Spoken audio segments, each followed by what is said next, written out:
Vote দিতে যাব না 7 তারিখের নির্বাচনে ভোট দিতে যাব না চলো চলো চলো চলো আগুন জ্বালো আগুন জ্বালো আগুন জ্বালো আগুন জ্বালো চলো চলো চলো চলো বলে জিয়া নয় জিয়া সারা বাংলায় জিয়া সারা বাংলায় কে বলে জিয়া নয়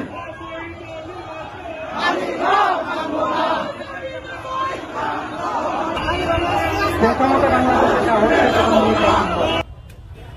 যেটা নির্বাচন নয়, যেটা আওয়ামী লীগের নিজেদের দলীয় কাউন্সিলের মতো, যেখানে একটি দল বিভিন্ন নামে বিভিন্নভাবে অংশ নিয়ে এই নির্বাচনকে একটি প্রতিদ্বন্দ্বিতামূলক নির্বাচনে পরিণত করার জন্য বিভিন্ন রকমের কার্যক্রম পরিচালনা করছে, সেইটা এমন মাত্রায় নেমেছে যে তারা পাত্রিকাদি এক দল, একই আদর্শ, একই মার্কার লোকজন ভিন্ন ভিন্ন নামে ভিন্ন ভিন্ন পরিচয়ে নির্বাচন করে একে অপরের উপর চড়াও হচ্ছে, একজন আরেকজনকে খুন পর্যন্ত করছে। সংগ্রামী সাথী বন্ধুগণ, যে কথাটা এখানে আপনাদের সামনে নির্বাচন কমিশনকে আজকে বলতে চাই, সেটা হচ্ছে নির্বাচন কমিশন আর কেউ জানুক না জানুক, নির্বাচন কমিশন এইটা জানে যে অন্যান্য সমস্ত কারণ বাদ দিল, যেইভাবে তারা নির্বাচনটি পরিচালনা করছে সেই পদ্ধতিটি নির্বাচনী আইন অনুযায়ী অবৈধ এবং এটা চলতে পারে না। আপনারা জানেন বাংলাদেশের নির্বাচন পরিচালনার আইন আছে, বাংলাদেশের নির্বাচন কমিশনের দায় দায়িত্ব সঠিকভাবে পরিচালনা করার জন্য তার গাইডলাইন আছে। বাংলাদেশে যে সমস্ত রাজনৈতিক দল নির্বাচনে অংশগ্রহণ করে তাদের নির্বাচনে অংশগ্রহণ করার জন্য কি করতে পারবে আর কি করতে পারবে না তারও আইন আছে। সংগ্রামী সাথী বন্ধুরা, একটা নিবন্ধিত রাজনৈতিক দল একটি আসনের জন্য কেবলমাত্র একজনকে মনোনীত করতে পারে,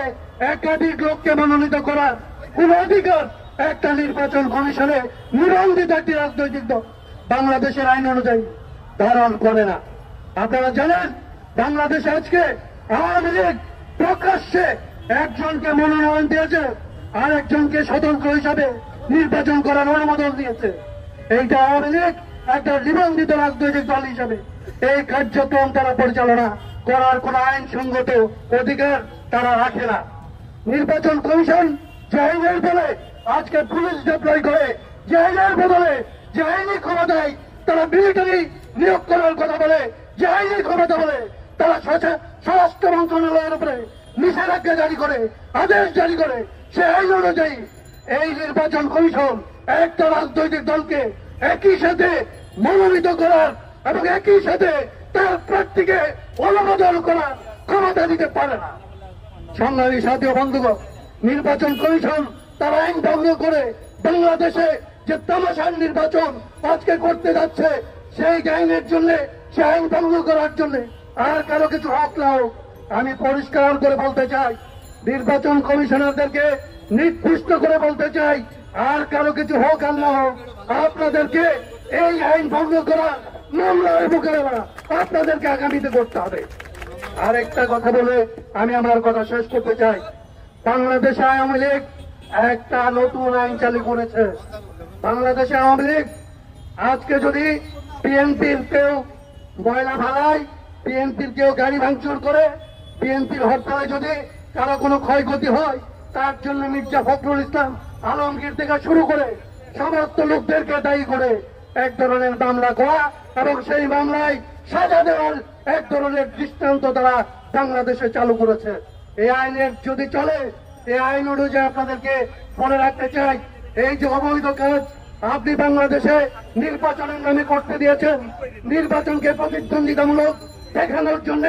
আওয়ামী লীগকে একদিকে তার প্রার্থীকে মনোনীত করার, আরেকদিকে তার দলীয় লোকদেরকে অনুমোদন দিয়ে স্বতন্ত্র প্রার্থী হিসেবে নির্বাচন করার যে সুযোগ আপনি দিয়েছেন, তার জন্য যত সংঘর্ষ হয়েছে, যত লোক মারা গেছে, তার প্রত্যেকটা খুনে আপনাকে বাংলাদেশে জবাব দিতে হবে। এই মামলায় আপনি আসামি হবেনই হবেন, আর কেউ হোক না হোক। বাংলাদেশের সমস্ত আইন শৃঙ্খলা রক্ষার কাজে যারা ব্যস্ত আছেন, যারা পুলিশে কাজ করেন, যারা আর্মিতে কাজ করেন, যারা নির্বাচন কমিশনে কাজ করেন, যারা সংবিধান অনুযায়ী এই বাংলাদেশ সরকারের রাষ্ট্রীয় তহবিল থেকে টাকা নিয়ে চলেন, তাদেরকে পরিষ্কার করে বলতে চাই 7 তারিখ বাংলাদেশে শেষ দিন না। বাংলাদেশে 7 তারিখের পরেও আরো 7 তারিখ আসবে এবং সেই সময় এই সংবিধান, এই আইন অনুযায়ী আপনাদের বিচার হবে। আপনারা তার জন্য প্রস্তুত থাকেন। আপনাদেরকে, বাংলাদেশের জনগণকে 7 তারিখের নির্বাচন পর্যন্ত এবং আগামীতে এই সমস্ত বেঈমানদের বিচার করার ভেতর দিয়ে বাংলাদেশকে জনগণের রাষ্ট্রে, জনগণের দেশে পরিণত করা, লড়াইকে বেগবান করার আহ্বান জানিয়ে